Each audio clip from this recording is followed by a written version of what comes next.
Hello, Anindita বলছি। এই যে ভিড়টা দেখছো, এটা কিন্তু বারুইপুর প্রগতি সংঘের ঠাকুর দেখার ভিড়। এইভাবে ভিড় ঠেলে ঠাকুর দেখার মজাই আলাদা। যদিও এর স্বাদ গ্রহণ করছি প্রায় 8 থেকে 9 বছর পর। বাবা মা ভাইয়ের সাথে এইভাবে ঠাকুর দেখার মজাই আলাদা। আর এই যে থিম আছে প্রগতি সংঘের এবছরের, সেটা হলো এক টুকরো কলকাতা। কলকাতার যেগুলো পপুলার জিনিস, যেমন ধরো ভিক্টোরিয়া, দক্ষিণেশ্বর, সবগুলোই কিন্তু একটা ছোট্ট জায়গার মধ্যে, ছোট্ট পরিসরের মধ্যে সুন্দরভাবে ওনারা প্রতিস্থাপন করেছেন। আর তার সাথে আধ খাওয়া একটা চাঁদ দেখা যাচ্ছে, যেটা কিনা লক্ষ্মী পুজোর সময় আবার গোল হবে।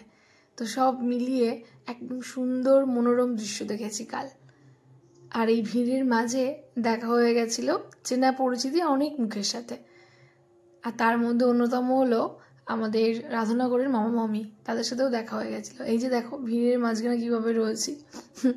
তো যাই হোক, মাঝে মাঝে যখন পুজোর সময় আগে যখন যেতাম, তখন মনে হতো যে হ্যাঁ, মানে এইভাবে মানুষ কেন ঠাকুর দেখে, কিন্তু দেখলাম ফ্যামিলির সাথে এইভাবে ঠাকুর দেখার মজাটাও আলাদা।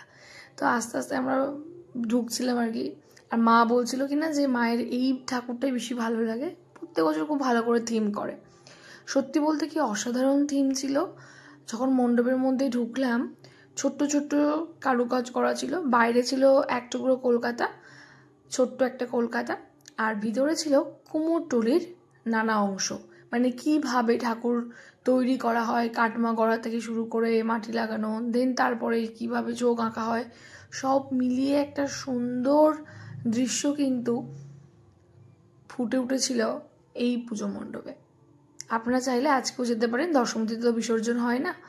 কাল কিন্তু প্রচণ্ড মানুষের ভিড় ছিল, পুরো উপচে পড়া ভিড়। আজকে আশা করি একটু কম হবে। এই দেখুন পরপর কিভাবে ঠাকুর তৈরি হয় এবং কিভাবে স্টেপ বাই স্টেপ হয়, পুরোটা কিন্তু সুন্দরভাবে প্রতিস্থাপন হয়েছে এখানে। আর মায়ের মূর্তি তো বলাই বাহুল্য, খুবই সুন্দর হয়েছে। সব মিলিয়ে কালকের বারুইপুর প্রগতি সংঘের ঠাকুর ভীষণ ভালো লেগেছে। আপনারা যদি গিয়ে থাকেন অবশ্যই আমাকে কমেন্ট করে জানান কিন্তু যে আপনাদের কেমন লেগেছে।